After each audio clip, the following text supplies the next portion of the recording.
What you've learnt from that is not to go around the gym slapping men on the arse going, good work, man. Paul, if that's wrong, I don't want to be right.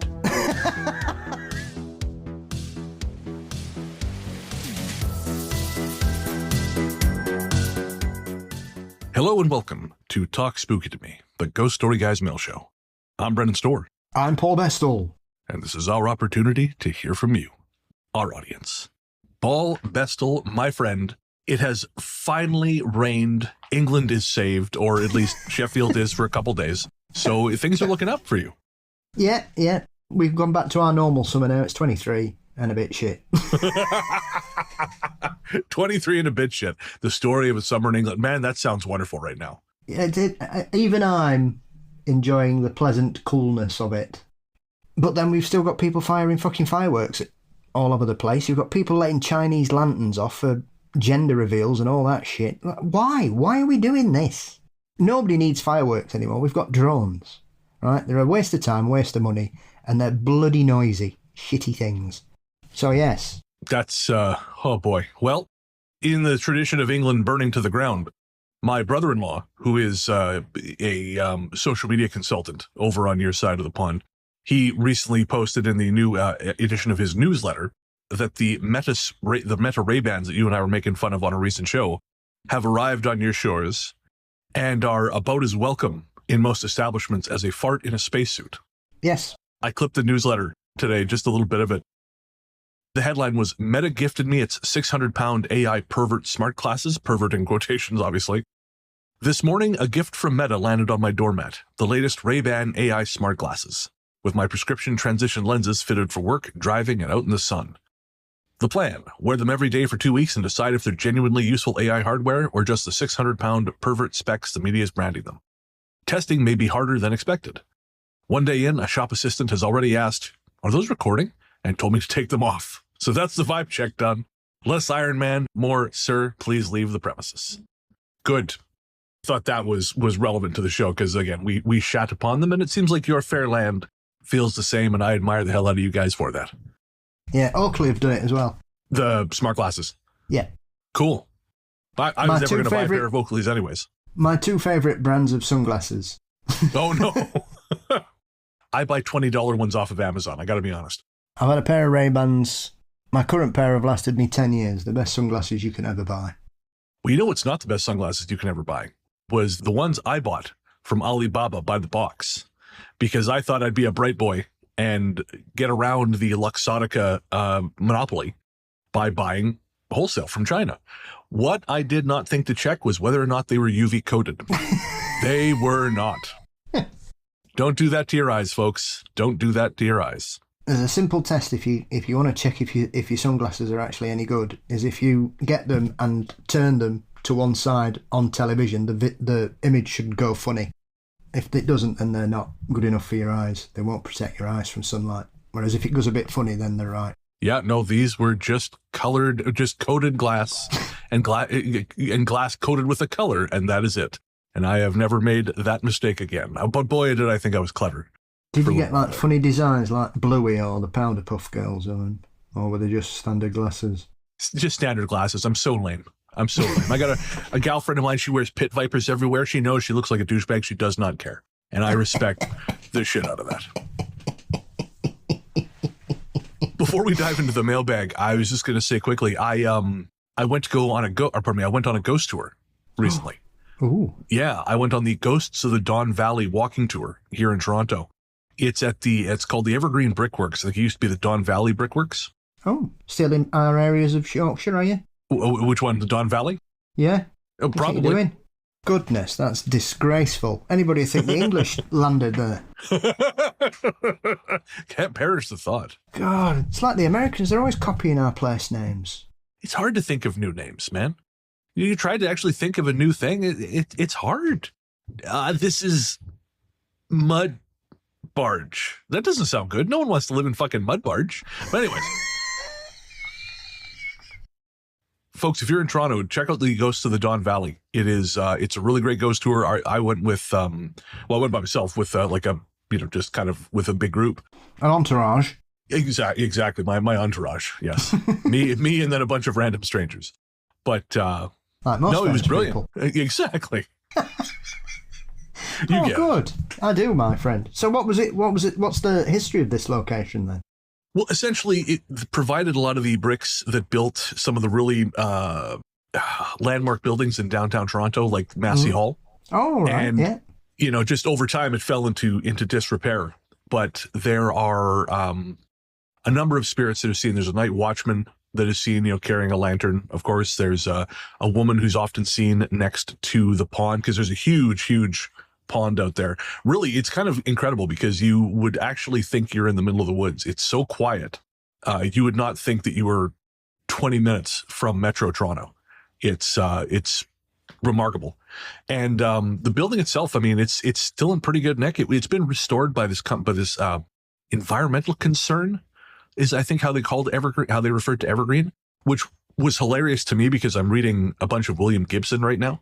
And that sounds so much like one of the nebulous, like, Zaibatsus that they talk about in there. You know, that's an environmental concern. Yeah. Hey, that takes me back. William Gibson. Oh, it's like the early 90s. Yeah, exactly. I found Count Zero in a used bookstore, and I grabbed it, and I'm like, oh, turns out I kind of love this. Yeah, I enjoyed Gibson. Necromancer, obviously, is batshit, but brilliant. Neuromancer, sorry, yeah. Brilliant. Yeah. I didn't realize Count Zero was a sequel to Neuromancer, so now I got to go back and read Neuromancer. Yes. Yeah. Oh. But yeah, so anyways, the tour is very cool. And what I really loved about it, in addition to, again, our guide Lauren, who is a fantastic storyteller, it's a very eerie location. They've left a lot of the original lighting, because a lot of it's just natural lighting. So you're walking through shadows. They give you tiny flashlights to help light the way. So it just really adds to the atmosphere. And I myself did not see anything, obviously. I didn't experience anything. But when they took us into the old brickworks, which are now kind of surrounded in by like a glass building, that place, I don't know what I felt, but I felt very uncomfortable. It felt like it was hard to look at.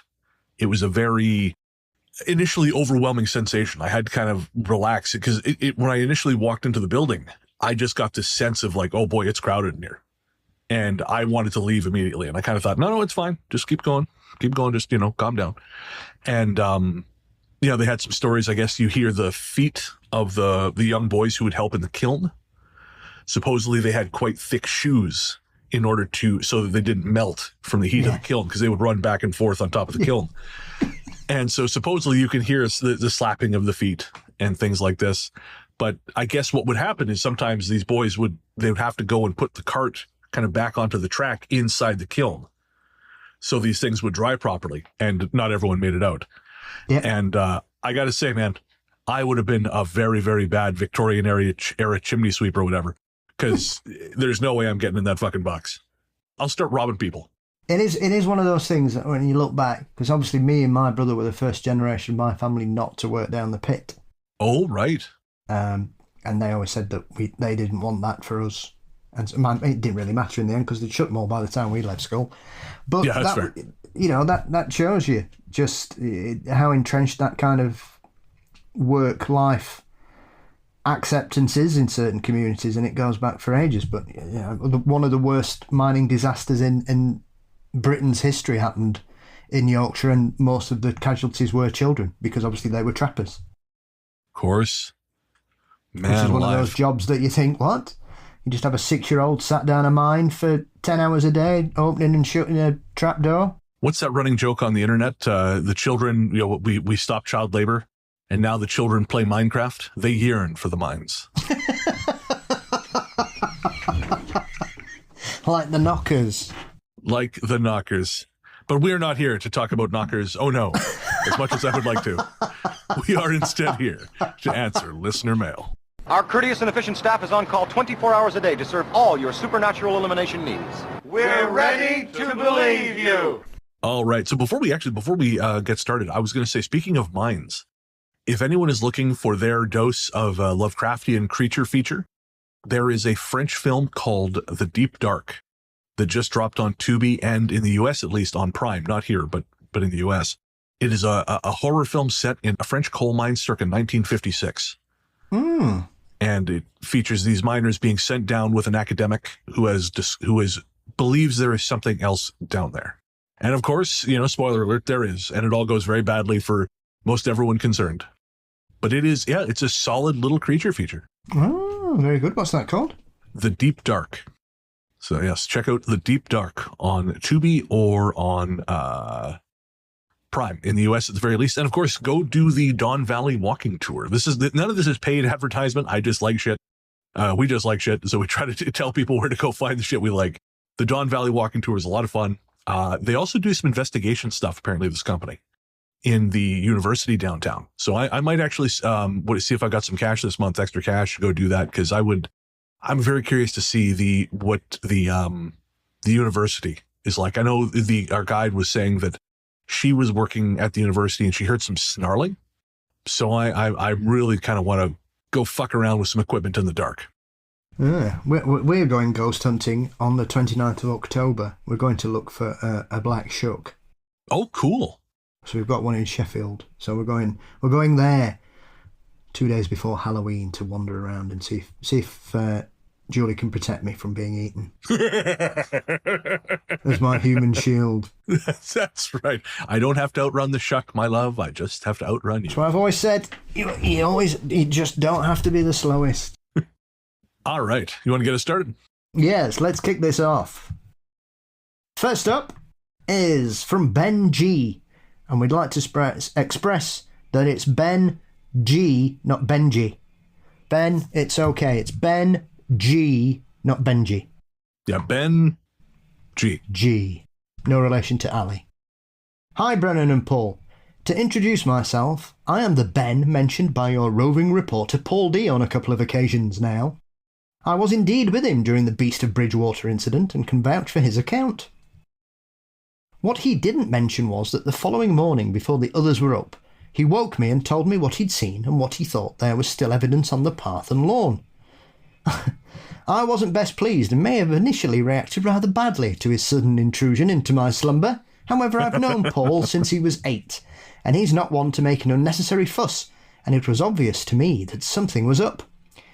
We went outside, and yes, there were definite depressions on the gravel of the path which ran pretty much the length of the building and stopped near the woodshed. I can't remember if we checked it or not, but I suspect not. What I do know is for the rest of my stay, I avoided log duty at all costs.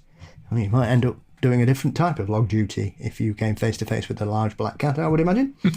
As for the lawn, it was visibly torn up. The damage was unmissable in the otherwise well-looked-after lawn.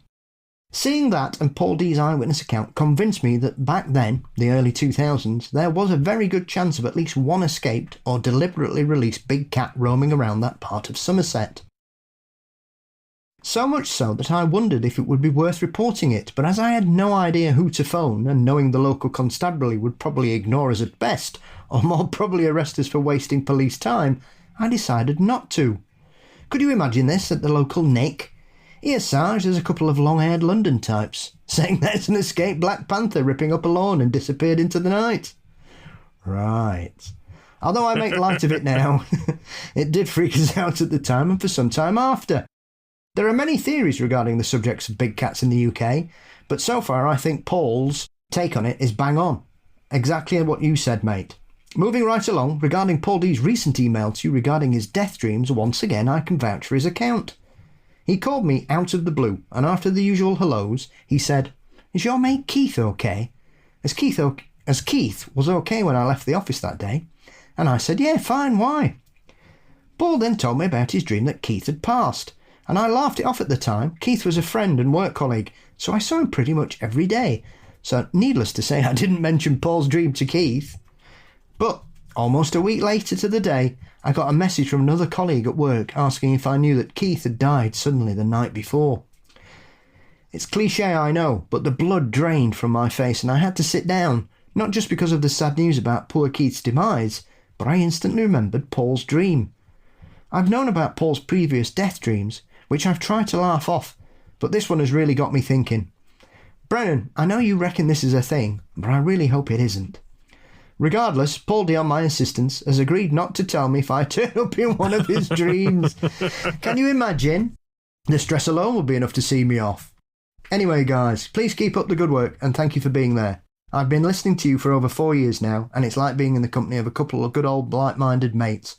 I always look forward to a new episode of GSG. The spooky stuff is great, and I love the sprinkling of movie reviews and random bollocks. Hearing how your days have gone, flesh flies, who knew? All the very best. Ben G. And Ben then says, lastly, and this is why you should always read everything first, ladies and gentlemen. I just realised that in the unlikely event you read this out, Ben G is going to sound like Benji. Dope! Ben, that's really cool, man. Thank you so much for writing in, for sharing that. I mean, I'm unfortunately, I do think it's a thing. Although I don't necessarily think that when you dream about someone, they're going to die. Because I've dreamed about people and, you know, they're fine. Sometimes you just see people in your dreams, right? Sometimes you just, you know, again, maybe someone is having a thing that's going on in their life and you're just kind of somehow picking up on that. I mean, death would be a thing. But, yeah, I don't think, you know, I wouldn't necessarily correlate the two. Actually, funny enough, Paul, I was just reading, because I don't think we've mentioned this on the show yet, but we're having Tim Renner on for episode 2. Yes, sir. Episode 248. He's going to come on. We're going to read some selections from his book, The Keystone Hagstone. And so, boy, it's going to be hard to explain to him the running joke I have while breaking into his house. Haven't done that yet. I'm waiting until he's on the show. I get some pictures made. Like a storyboard. Here's Brennan in your bed. It's like Lost Highway. It's like me, the video of me walking into his house, looking down at him sleeping. I'm at your house right now. Call me. Yes, your wardrobe door needs attention, Tim. But anyway, so Tim is coming on the show. We're looking forward to having a chat. And I'm reading Keystone Hagstone. And when I was at the coffee shop today, I came across this one bit in the Banshee chapter where this poor bugger Irishman, he believed in the Banshee. He had come from Ireland. He had believed that his family had a particular relationship with the Banshee, so that when the Banshee wailed, it meant the death of someone he cared about. And so he became convinced, living as he was in Pennsylvania, that he had heard the call of the Banshee. And this poor son of a bitch just fell to pieces because he thought he was going to die. And then when he didn't die, he became convinced that his sister back in Ireland must have died. And so he then had to wait for the mail, basically, which back then took about 62 years. You know, I think letters from then are still arriving to find out whether or not his sister, and she was fine.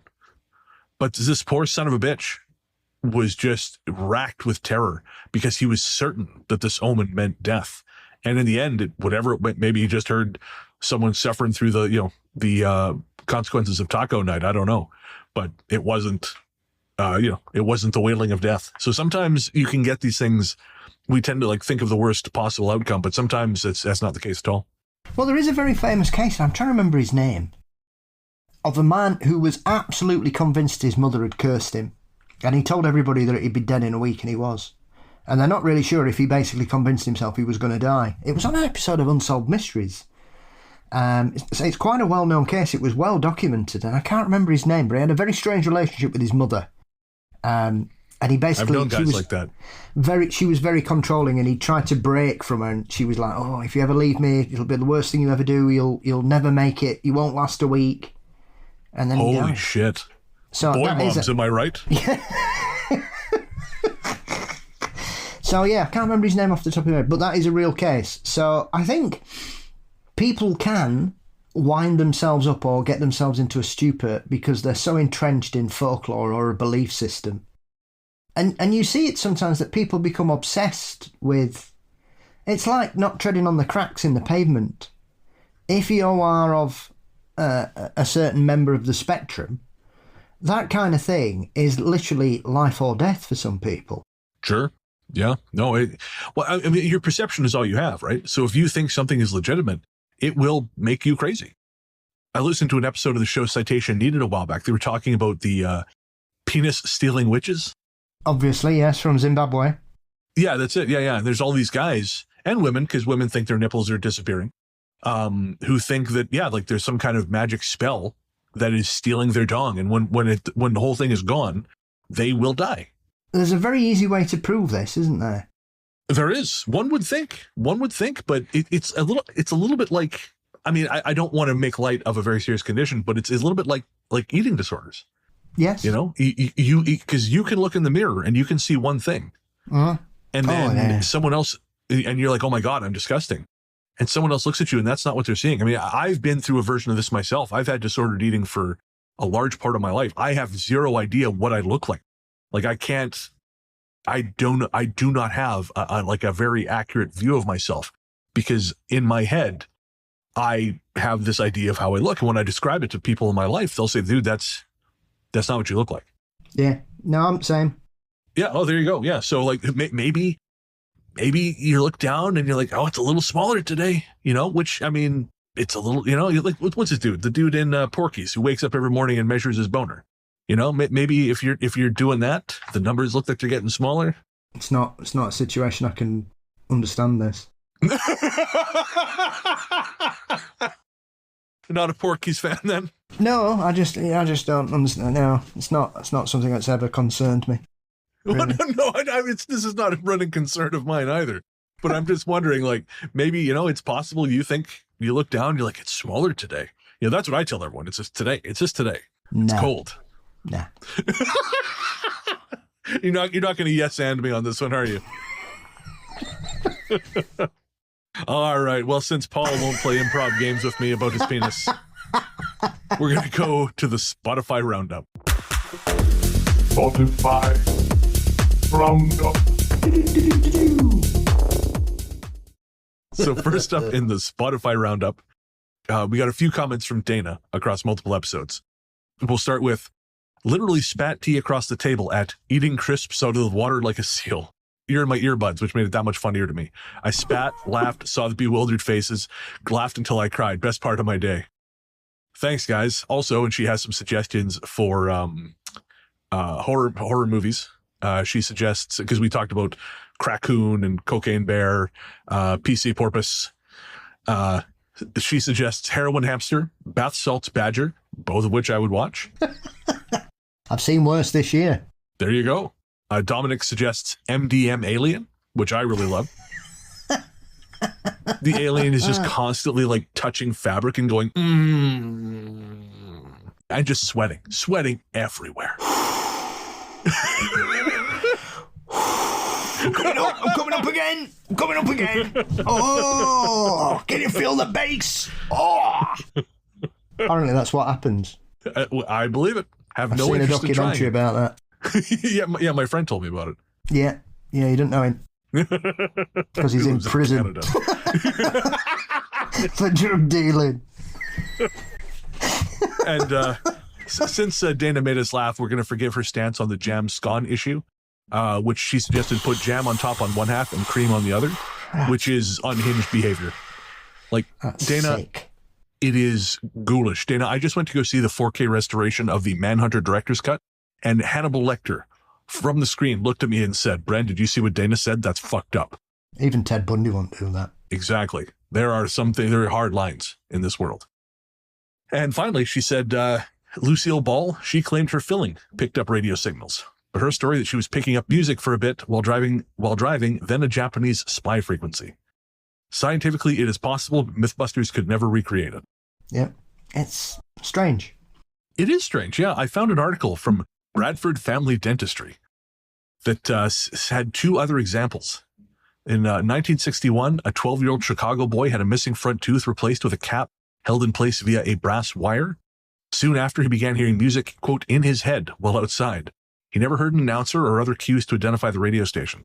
The phenomenon stopped a year or so later when another dentist fitted him with a cap that had no wire attachment. Mm. And in 1947, a woman in Chicago heard radio signals for about 10 minutes while she rode a train from Cleveland to Rhode Island. She heard commercials and an announcer's voice, but not clearly enough to identify the station. She did have silver tooth fillings, but could not recall if any of them had been placed just prior to her trip. It is possible, but No, why? it must be. Yeah, I would assume so. I mean, it's I never know. happened since. And like when I first moved to London, Ontario, my first apartment, I brought my equipment from Victoria with me. I ended up taking it back to Victoria because it was so sensitive. It was picking up radio stations. Yeah. So I'd be recording with you and all of a sudden 92.9 would break in. Here's a bunch of 2000s butt rock to help you get mad in your truck.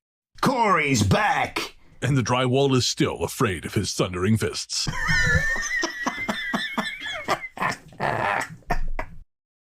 Next up, Keely's Creation says, "Are you Tesla reincarnated?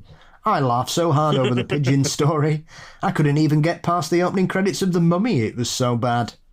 Which is a segue and a half, isn't it? I'll say. As for being Tesla reincarnated, hashtag no comment. Hashtag they can't find me. That's it. Yeah, if I don't give it away, they'll... Hashtag fuck the FBI. That's right. I was thinking the Adjustment Bureau, but also the FBI. Right, the FBI could find their asshole with two hands and a flashlight right now, so I'm fine if I'm running from federal charges. If I'm not a pile of blow or a handle of Jack Daniels, Kash Patel has no interest in looking for me. So, Keely, yes, I'll never, in the words of the immortal Brittany Murphy, I'll never tell. And that was from Don't Say a Word, folks. Go watch it. That trailer was a formative moment in most people's lives. Most people never saw the movie, but they were creeped out by that trailer. Next up is Carson Mitchell Pena, who gives us, I think, a very, very substantial compliment. "I listen to GHG at normal speed. That's a major compliment. Thanks for making work days more fun." Thank you, Carson Mitchell Pena. I got to say, I understand listening to podcasts that are presenting you with information at 2 times speed, because, you know, it's just information. If you can take it in that fast, go for it. There's no information here. I like, you're just getting dick jokes at twice the speed. I don't know the advantage of listening to Ghost Story Guys at double speed, except to get it over with quickly, which, like, I get, but then why download it? I've never listened to anything other than normal speed. No, me either. I've tried. It drives me crazy. Anyway, each their own, but not for me. Moving on, B, on our Call of the Fae Talk Spooky episode, said, "They ended up finding the smiley face unaliver trucker. I know this is a past episode, so you might already know. Hope you're all well. Still catching up." Yes. Is it Jefferson, his name? Yep, Keith Hunter Jesperson. Obviously, I've watched programs about him. Obviously. Yeah, he had a murder booth in the back of his truck. Jesus Christ. Like the Toy Box Killer. Yeah. Just pick up hitchhikers and sex workers. And then he was, do what he wants. But they got him in the end. Thank God for that. I actually don't remember us talking about that. I'm glad to know he's in jail. I wonder if we were talking about the smiley face drownings. Well, they get mixed up, don't they? Because obviously you've got that. Okay. There is an actual smiley face killer. He was the guy first. And then the smiley faced killers, based on all these drownings and things, was afterwards. So he's kind of been forgotten. So whenever you mention the smile face killer, people think you're talking about the modern case, because Jefferson is late 90s, 80s, 90s, noughties. Yeah. And I think their theory started getting traction towards the end of the noughties. So Jefferson predates them, but it's become, right, when you mention it, it's what people think of. So it is one of those things. Yeah, I was unaware of Jesperson, so thank you, B. I appreciate you bringing that to my attention. I'll drop a link in the show notes with a link to a Time article about Jesperson. Next up is Emily on our Death in the Backrooms episode. And Emily says, "I don't know why, but Eight-Legged Freaks is the first movie that comes to mind for a horror movie in a mall. And that's because Eight-Legged Freaks rules. Emily, that's why." It's a great film. I haven't watched it for ages, actually. I think I shall watch it at some point this week. Samesies. Yes, sir. It's the only spider movie I've been able to watch more than once, because obviously I'm arachnophobic, and I'm better than I used to be. But this year, the new Evil Dead Burns was directed by Sebastian Vanacek, who's a French filmmaker. And apparently his previous film was called Infested. Oh, yes. Which is a spider movie. And I've heard it's incredible. But I tried to watch the trailer and I couldn't get through it. And that's when I was living up 6 stories in the sky. Now I'm in a basement. No fucking way. I told you about that time one of our friends came with us to see Lord of the Rings and didn't know about Shelob. Oh, no. And we all knew what was going to happen and we never said a word. And then he turned up and he absolutely shit himself. Yep. Like, it's only like 100 foot wide, isn't it, on a big screen? I mean, I don't understand what, it's only Shelob. What are you getting upset about? As someone who's only ever heard that scene, I sympathize with your friend. Surely you can get through Tarantula. Tarantula. It's a 50s B movie. It's atomic bomb goes off, makes a spider massive. I've never tried. It's never come up. I did watch Kingdom of the Spiders multiple times. So I guess, okay, there's 2 Spider-Mans. Shatner. Yeah, with Shatner. Yeah. Hammer! Nails! That's all he seems to say for 10 minutes. Hammer! Nails! Here! They're probably just they're so sick of dealing with Shatner, they're just replaying the same clips over and over. Don't upset him, he'll karate chop you. I was telling you off air, my sister got me back into watching the TV series Dark Side of the Ring, which, for those who don't know, is kind of about the tragic stories behind professional wrestling. I think it would be a much more noteworthy show to be Light Side of the Ring. I don't know if there are any fucking happy stories in that business, but the one I'm watching is about this one guy who called himself Ludwig Borga, who is this huge Finnish guy. And apparently he was a prick right back from his early days when he started lifting weights, because he came from this broken home. He just had a real chip on his shoulder. So he started getting huge and learning martial arts. And so there's this, they have this story from a local newspaper, Karate Boys terrorized local nightclub. And it was just him and his buddy. And they're just doing standard kata shit. But again, no, apparently no one else in Finland at that time knew, hand-to-hand combat somehow. I guess the guy from Sisu was out of town. I find that very hard to believe, because Finland in the winter, usually there are two things to do, which is drink and fight. Oh, that's what I thought. But this was noteworthy enough that it made the newspaper. He's probably not been in the woods. Oh, well, I know you don't fuck around in the woods. He's a city guy. He's a city guy. There'll be some mad Nazi killing Finn living out there, living off bark. Oh, well, this guy had an SS tattoo on his leg. Like I said, he was a real bad guy, so I kind of wish he'd gone out to the woods so the Sisu guy could find him. So, Emily, you have our support for Eight-Legged Freaks as the first movie coming to mind when you think of a horror film in a mall, because it rules. Let's move on to YouTube. Yes, sir. But before we do, let's take a quick ad break. Don't forget, if you become a patron at patreon.com/ghoststoryguys, for as little as $1 a month, you get an ad-free version of the episode.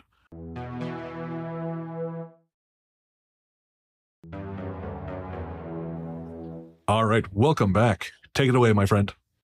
YouTube now, and first up it's Keith's Catties, and Keith's says, prawn cocktail is the only Bath crisp flavour worth considering. So where do we stand on this, Paul? I don't eat prawn cocktail crisps, I don't like them. But I love prawns, and I love prawn cocktail, but I don't like the crisps. It always struck me as a strange flavor combination from the moment my wife introduced me to them. Not in Britain.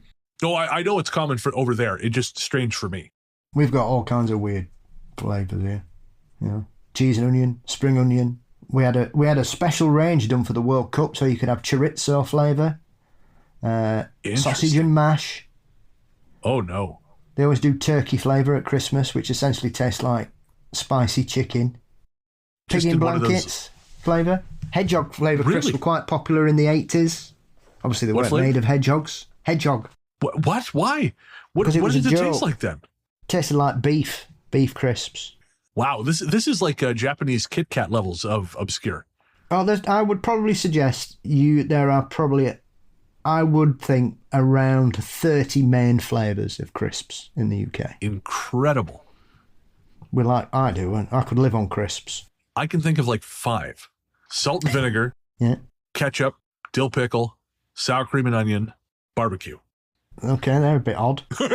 So what the fuck do you mean they're odd? Hedgehog, beef tallow. Dill pickle? What? No, we'd have salt and vinegar, ready salted, cheese and onion, lamb jalfrezi. You can get a lot of curry flavoured crisps. Jesus Christ. Haggis. These abstract concepts now. Haggis Summer crisps. rain. Standing alone in the yard in the bright summer afternoon. Spring breeze. Yeah, spring breeze, yeah. It's like, is it a bag of crisps or is it an air freshener? New car smell. Yes. No, there are all kinds of stuff. Prawn cocktail, we've not even mentioned them. Yeah. So, Okay. And then you've got the different, style. You've got your ridged, you've got your hula hoops. There's a lot of difference there. Different textures, different tastes. All right. Well, Keith's Caddies, Paul, you got some competition there. Paul disagrees with your edict. You guys can fight it out. That's fine.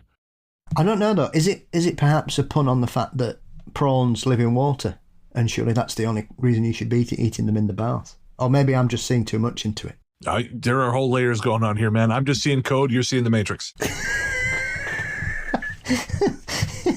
Like them 30 weirdos doing push-ups outside the prison holding Andrew Tate.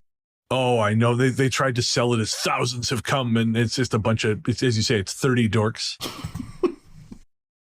Oh, next up is from Amy M. Amy M says, I read about Rick Rescorla, and this is the fellow Paul was talking about who helped folks out of the World Trade Center during its collapse in 2001. Amy goes on to say, amazing guy. The company he was working for occupied 22 floors in the South Tower, and he made everyone participate in regular fire drills, even top executives. That must have been one epic I told you so. I read that he had cancer, and that's why he chose to go back in. Oh, that's really interesting, Amy. Thank you so much.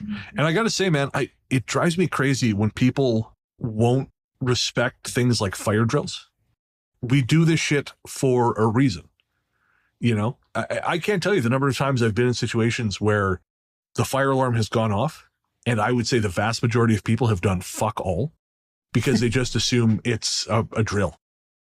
Long time ago, when I was at the Ministry of Education, we had this one guy. He was a programmer, good guy, but the fire alarm went off, and we'd had a drill the week before, so it wasn't a drill. So we all got up, we filed out of the building, and he's like, no, fuck it, I'm not going. I have shit to do. I don't have time for this bullshit. I don't have time to die. It was a real fire. Yeah. I ain't got time to bleed, you know. No, it was a real fire. And he was fine, thankfully, but I hope he reconsidered his position after that point, because, yeah, it was a real deal. And I just got a smoke machine fitted under his desk. I might do that now. I was not the man I am now. I was but a helpless government employee who, this is insane. I was making about $18.50 an hour back then. This is 2007, working for the government, which was to me was a king's ransom. When I was looking for work before I left Victoria, they were looking for people again at $18.25. So almost 20 years later, they were paying less than when I fucking started there in 2007. I can't imagine why no one wants to work anymore.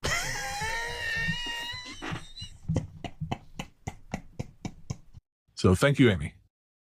A Violet Moon writes, Jimmy Akin did a Mysterious World episode about Mel's Hole, and he agrees it's bullshit.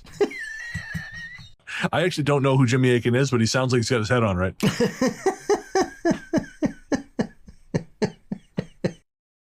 Our last YouTube comment comes from Sleepy Burrito 87, who says, Paul's Spotify Roundup theme song will never not make me cry laugh.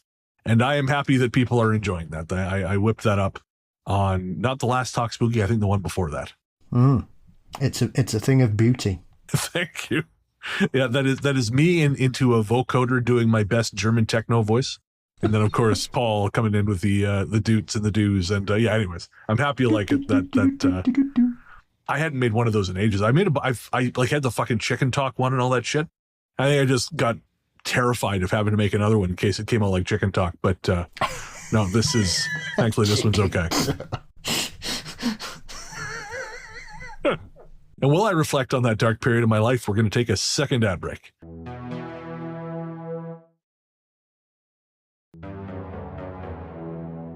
All right, we are back. We're going to finish on a trio of emails. First up is from Phil, and Phil says, Hello, Brennan and Paul. I absolutely love your show, and I almost wet myself listening to your creature feature movie ideas on the recent Talk Spooky to Me show. My nominations for drugged up creature feature movies are LSD Dogman, Happy Crack Horse, Meth Head Moose,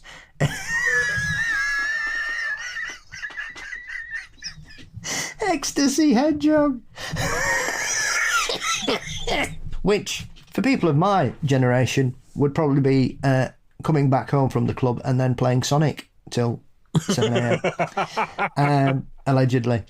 None of these movies have been made, but perhaps Eli Roth will decide that one of these titles may be a better investment than the recent Ice Cream Man movie. There's been lots of people sharing footage of cinemas up and down the UK which are completely empty.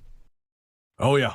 Yeah, it was a $5 million budget and he's self-distributing, so he'll probably make a modest profit, or at least make a break even. But yeah, it's not if I can help it.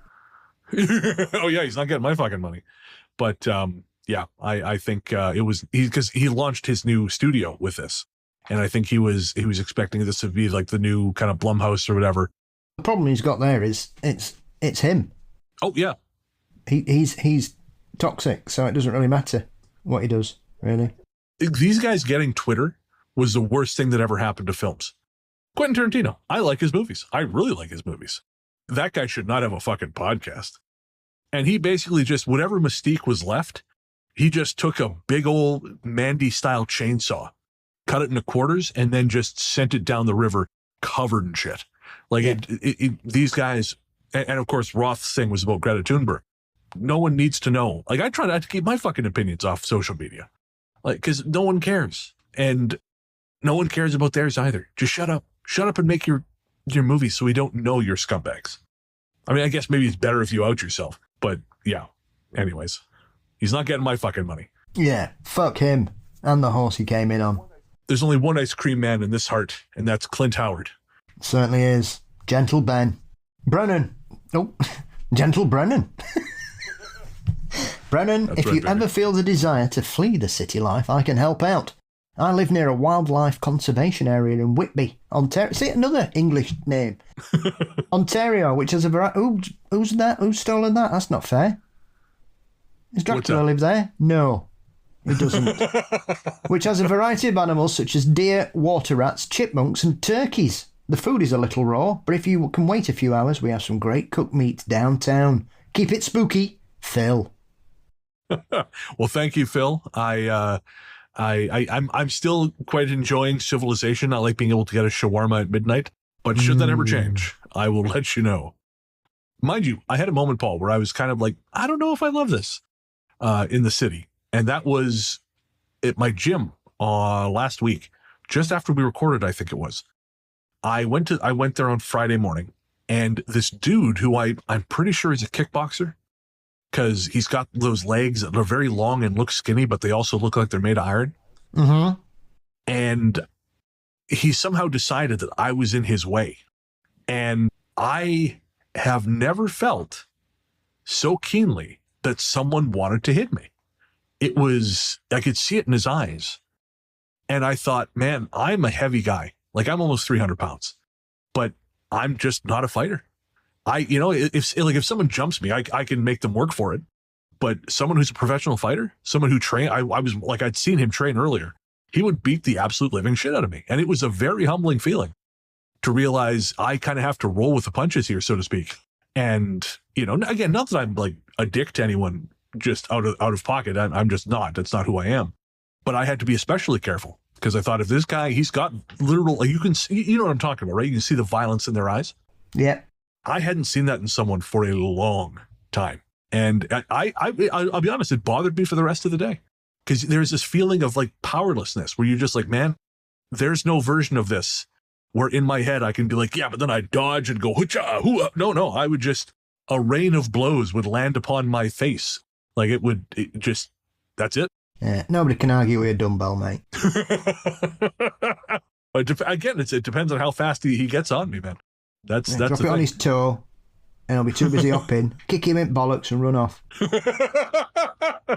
Yeah, you can't run with a broken foot, mate. Trust me. Well, you see, what you've learnt from that is not to go around the gym slapping men on the arse going, good work, man.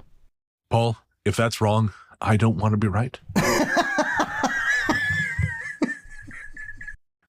All right. So next up is from Mary, also via email. Mary says, in regards to your episode, They See You, I wanted to ask if you'd ever heard of the Groper Ghost at Waverly Hills Sanatorium in Kentucky. When we began the tour, we were told that there was a Groper Ghost on one of the floors, and my friend said, if something grabs me, I'm gone. Fast forward, we are walking down one of the halls, and we get to the end, and she leans over and says, something grabbed my ass. I looked at her and said, and you didn't freak out? And she said, nope, just ignored it and kept on walking. Pretty proud of her for keeping it together, despite what she initially said at the start of the tour. Now, just to clarify, she and I were walking next to each other, and there definitely wasn't anywhere that someone could hide in the hall that could have grabbed her. As Paul would say, cheeky bastard.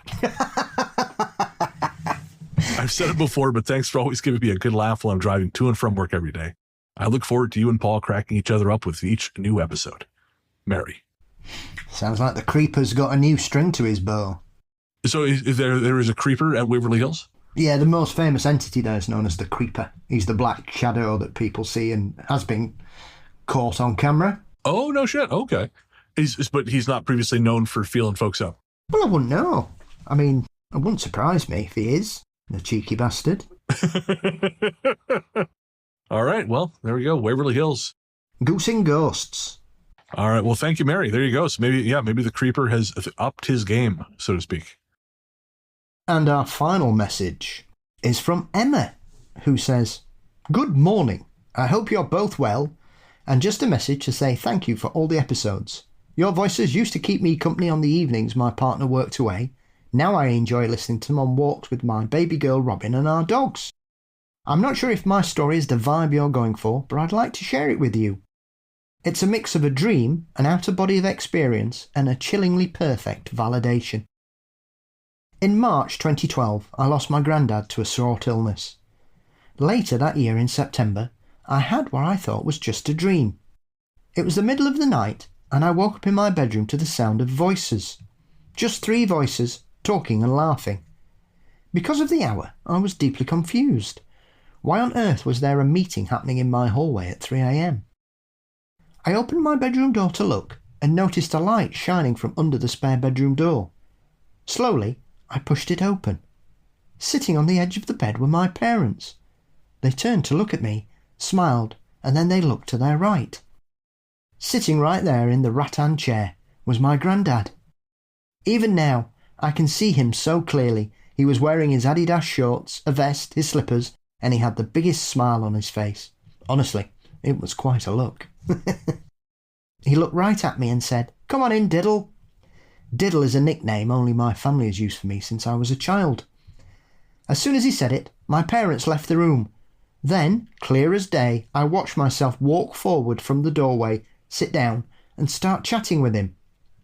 But I was still standing at the door, completely split, just watching myself and the man I so desperately missed catching up. I felt warm and happy, but also lost and empty.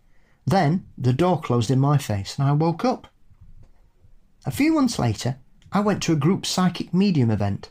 The medium was walking around the room, and when she finally landed on me, she stopped. She said, "There's a man here, and he's brought you a bouquet of daffodils." Daffodils were the exact flowers my granddad always bought for my mum. But then she placed her hand on my shoulder, looked at me, and said, "It was me in the dream, Diddle." I still get goosebumps thinking about it. I'm not surprised. I hope you enjoyed this story as much as I cherish the memory. Keep up the amazing work. Emma. Well, Emma, that's incredible. Thank you. Amazing. Oh, man. What a beautiful experience. Oh. Oh. And there you are, Emma. You're still smiling about it 14 years on. Job done, isn't it? I'll say. God damn. Well, thank you for sharing that with us. Thank you for sharing that with listeners.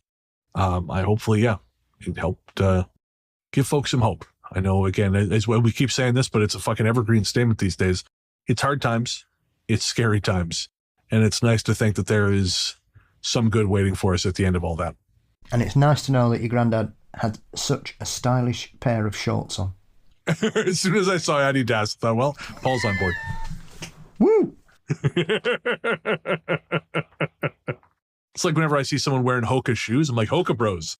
You know, I want to, I don't, because that would be weird. But, thank you again, Emma. And if you would like to contribute to Paul's sneaker stash, his secret sneaker stash, sign up at patreon.com/ghoststoryguys. Again, that's patreon.com/ghoststoryguys. You can also become a cabinista. Ooh, you're showing me some yellow sneakers, which are very pretty. And blue ones. I'm a fan. Blue and gray. Or you can become a cabinista on Apple Podcasts, or you can support us on YouTube.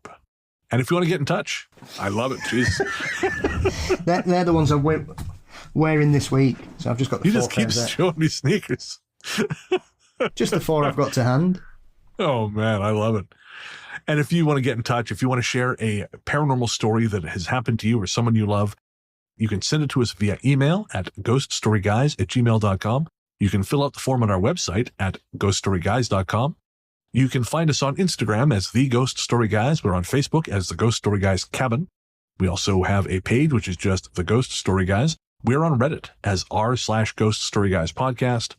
We're on the TikTok as Ghost Story Guys, and we're pretty much everywhere else. Anywhere you get your socials, search for the Ghost Story Guys. You'll probably find us there. Paul, my friend, where can they find you? Well, we'll have to wait and see when MySpace relaunches, because we've got to get back on that rodeo, my friend. Naturally. But you can find Mysteries and Monsters lurking across most social media platforms and all podcast sites. Fabulous. I'm Largely the Truth on Threads, Instagram, Blue Sky, and Letterboxd. You can find my horror fiction show Fear Daily, co-authored with Brandon Scheck-Snyder, everywhere fine podcasts live, and you can find me reading audiobooks over on Audible. You can also reach my personal website at largelythetruth.com. And of course, it would hardly be an episode of Talk Spooky without a song. This time around, we are proud to present a brand new musical guest, courtesy of our friends over at Punkerton Records. That guest is California's Moonraker, with their new single Umbrage off their upcoming album, Me and the Bells. Me and the Bells will be released this fall. Umbrage dropped on August 14th, so it is brand new. Again, that's Moonraker with their latest single, Umbrage, from their upcoming album, Me and the Bells, courtesy of our friends at Punkerton Records. If you like what you hear, check the link in the show notes for more, or you can search for Moonraker wherever you get your tunes. Thanks as always, folks. Paul and I will be back next week with episode number 248, with, if all goes well, our special guest, and until then we will leave you with Moonraker and Umbrage.